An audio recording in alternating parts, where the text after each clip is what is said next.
من به مادرهای فرزند از دست داده تسلیت عرض می کنم و در غمها شریک هستم. من به پدرهای جوان داده من به اونها تسلیت عرض می کنم.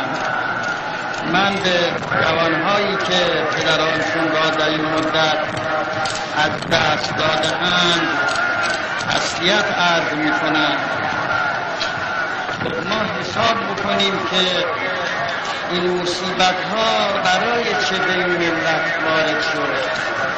مگر این ملت چه می گفت و چه می گوید که از اون وقتی که صدای ملت در آمده است تا حالا قتل و ظلم و غارت و همه اینها ادامه دارد؟